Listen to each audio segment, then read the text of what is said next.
Welcome back to my channel, and for today's video may share po ko sa inyo na property na actually pag dinaretso nyo itong kalsada na to is Tagaytay na. So may Starbucks around 8 minutes, and if going naman po ay dito, going to Calax, going to Expressway is around 15 minutes, no? So yan, dyan po yung sandaan. So yung property is papunta lamang po dito tayo. So pakita ko sa inyo yung entrance, no? Okay. So tara, diretso lang dito guys. Ayan. Walking po tayo. Okay. So may mga ano dito available lots ng mga 150, 200 square meter, 250 yan. Ang maximum nasa mga 260. Then ano siya, any house design upon full construction. Siguro para makita nyo habang naglalakad tayo, yung kabuuan ng property is paliparan natin siya ng drone shot that you will see here on 3, 2, 1. There.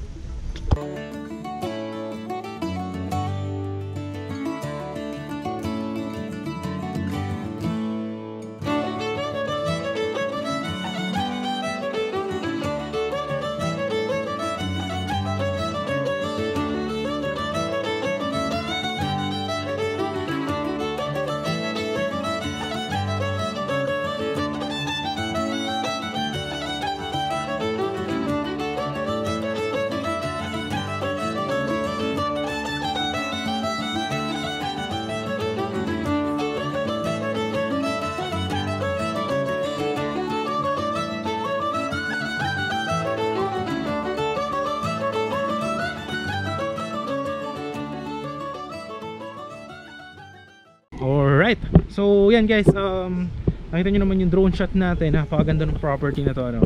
So yan, dito tayo, actually kasya yung two-way. Ito yung, dito ako nag-park, balak na siya. So kasya yung two-way yan, diretso pa Tagaytay dyan. So dito yung magiging entrance, yan, 8 meters wide na concrete road. Ayan, dito po. Ayan. Then dito po yung palabas, yung barangay road po yan. Napakahangin lang po. Hangin.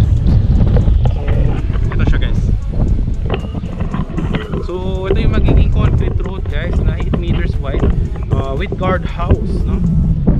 So tara, punta tayo. Makita nyo na dito yung mga lots, no? Makita nyo yung itsura. Actually dito, tanaw mo na yung palace in the sky, no? Kita mo na yun dito. So lakaran natin guys. Ito yung kalsada, yan. Yan yung gagawin na concrete road. Yan, malapad yan guys, two-way, 8 meters wide. Yan, kita nyo dito. Alright. Yan siya guys. Ayan. Actually yun na yung subdivision. Ayun, yung na-finish constructed na ng developer. So ano siya, malapad guys. Yan, makita nyo, malapad siya. Yung doon, yung mga bahayan doon, yun yung mga sample project ng developer na finish na. So yan, makita nyo mga bahay doon. Makita nyo. Siguro para makita nyo yung itsura ng mga yun, paliparan natin yung drone natin papunta doon. So para makita nyo yung sample na magiging itsura nitong property na to after the full construction. So makita natin yan in 3, 2, 1, here.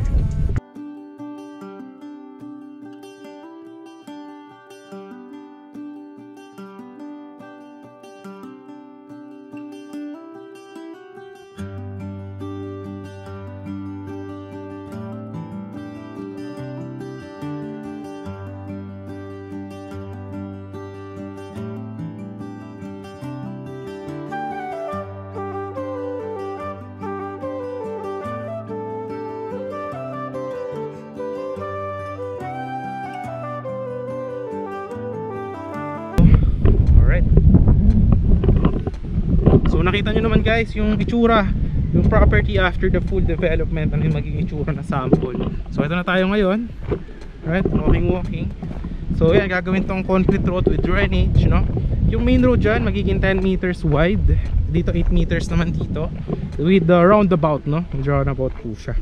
So tara, lakad natin kayo para makita nyo yung ganda. Ang amenities nito guys is parks and playground with basketball court, multi-purpose hall, no? Ayan. So yan, diretso lang po dito. Okay. Alright, actually ito, yan, dito na yung magkakaroon ng guardhouse. Yan, dito. Alright, and then ito na yung simula ng mga available namin na lots, no? So upon turnover yan, syempre lalagyan nyo ng drainage, the lines for electricity and water. Yung dulo ng property will have perimeter fence which is 2 meters height. So dito merong actually dito 200 square meter. Ito na mismo, available yan. So that's from the guardhouse. Dito may available na. So ito pala, 10 meters to. Ayan, ito yung stick here. Ayan, going to up to here. So 10 meters wide na road here. Okay, ito yan, ito. Okay, so yan siya, yan dyan papunta dito. So yan, may available dito na lot na 180, 150, yan, yung mga ganyan available. So ito concrete road, dire-diretso. So akit tayo para makita nyo yung laki na itong property. Ito, yung mga available yan dito. Ang dulo nyan, gagawa na perimeter fence. Okay, so akit tayo para makita nyo yung sinasabi ko na palace in the sky ko. Saan siya kita? Kita siya dito pag dyan.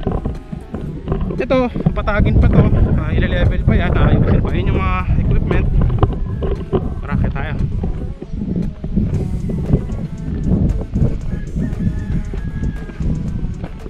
Yan yung mga equipment guys. And so Sunday kasi ngayon. So top, ano siya ngayon, tawag nito, bukas ulit yung start. But kanina kasi galing na ako dito at may client sa may tapat ng Parks and Playground.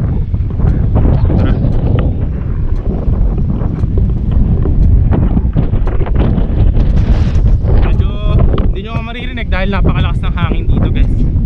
Super.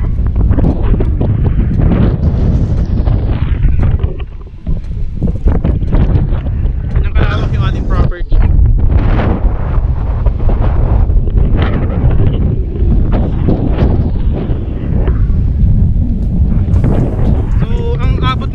Is up to here hanggang dito. Actually may available dito ng mga lot hanggang dito. Yan. So yan, diretso yan, nagawa niya ng perimeter fence. Tapos yung concrete road na 10 meters na sinasabi ko is up to here. Hiking ba? Yan dito, yan. Yan, 10 meters. May available na mga lot dyan. 150 overlooking view, 10 meters road dito. Then dito kita mo na yung palace in the sky. Yan doon, palace in the sky na yan guys. So kitang kita yung view. Ito dito available yan, may mga available dito 150, may mga 180 yan. Tapos dyan yung guardhouse. Dito may available din. Yan. So tara, ticket po tayo sa property para makita nyo.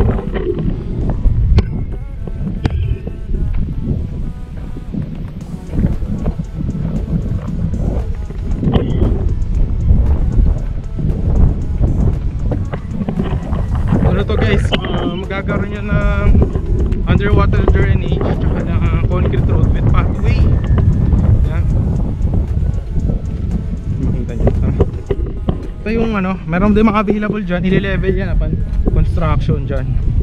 Ito yung roundabout. Yan, the roundabout dyan. So ikutan natin diretso dito. Alright, yun yung roundabout. Let's go. Ito, diretso dyan yung concrete road doon. Punta dito, yan roundabout dito. Actually, wala na available dyan pala. Ayan. So okay tayo dito para makita nyo yung magiging concrete road. Yan, dito yan, mga may stick na yan, nakaabang na. Yan na yung gagawin concrete road. Tapos dito, yan. Dito actually may available dito. May available dyan sa mga dulo, mga 180 square meter, 150. Tapos ang dulo nyan, perimeter fence 2 meters. Tapos dito banda, Parks and Playground, no? So tara, pigo tayo. Makita nyo.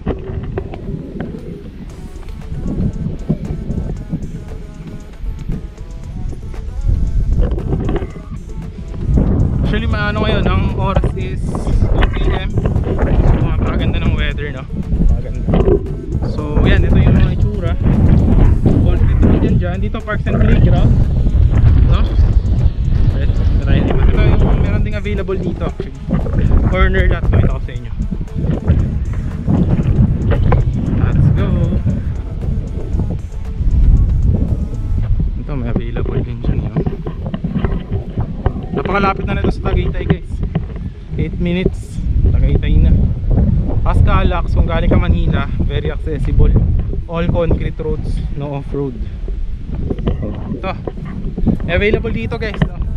mga 150 tsaka meron mga 200 dito. Tapos yan, may mga available, isang corner lot may available dito. Ito yung magiging ano, yung may palatandaan yan dyan. Yan yung lilikuan. Alright,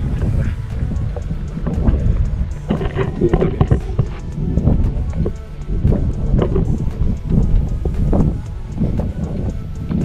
Ngayon ito pala available to, itong corner lot, 150 square meter to. Diyan yung magiging concrete road dyan. So may available yan dyan. Okay. Tapos doon parks and playground dyan eh, dito.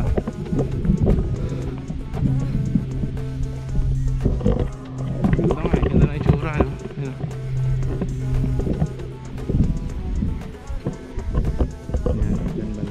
Ganda bro. So ikot pa tayo doon sa may ano, dulo para makita nyo yung itsura dito. Overlooking. Actually pag dito ka bumili ng lot dito, overlooking na to Tagaytay yan na yung Palace in the Sky. Dito kita dito eh. Ito na yun. Ayun o, ayun o, Palace in the Sky na yun guys, yung may radar doon. Kitang kita, ayun o. Pag dito ka, so isip mo kung second floor yung house mo, third floor, kitang kita mo dito yung view. Ayun doon o. So tara, lakad tayo hanggang dyan. May available din dyan eh. Tayo.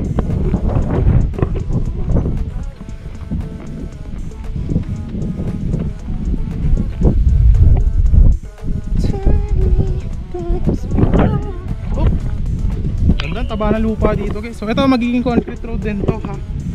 Ano to, malapad din. Ayan o. Siya, ganyan. Lapad din, ano niya.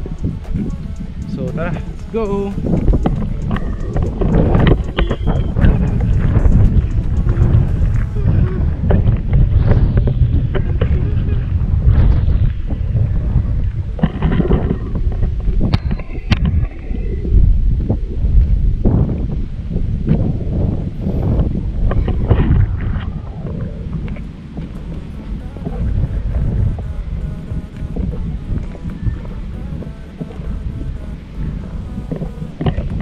Ito guys, may available din dito. Ayan. Pa dito. Then guys, so yung sinasabi ko sa inyo, overlooking ang mountain view. Kita nyo ba sa camera? Ayan o. Ayan yung Tagaytay, Palace in the Sky. May mga available dito 150. Meron dyan. Tapos magkakaroon din dito ng parks and playground na isa pa. Ito. So tara, lakaran natin para makita nyo. Lagi mga ahas dito eh. Alright. Let's go.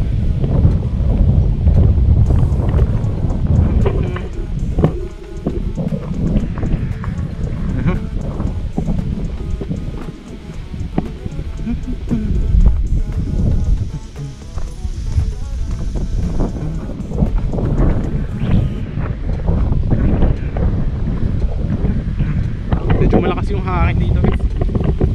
Lakas lalo dito pagkagabi, malamig. Naghahamog dito. Ito yung mga available dyan guys ha. Tsaka dito, yan o. Mga available din yan. Alright.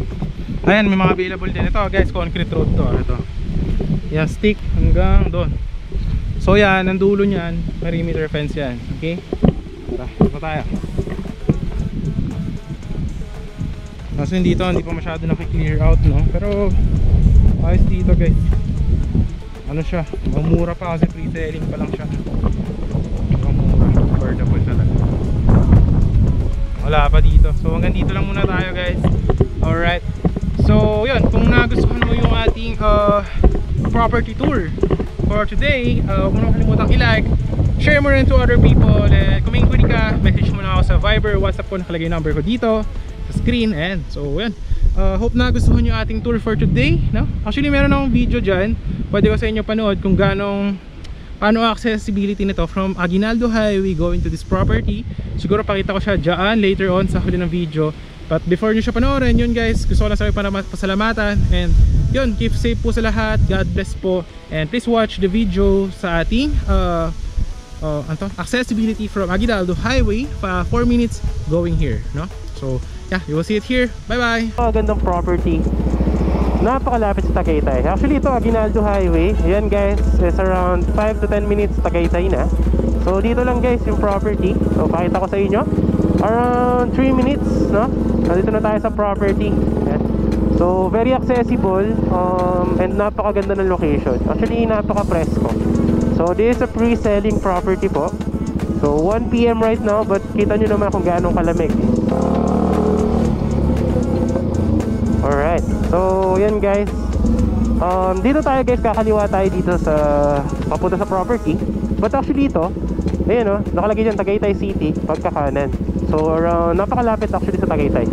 So dito lang siya guys, mga 2 minutes. Doon na tayo.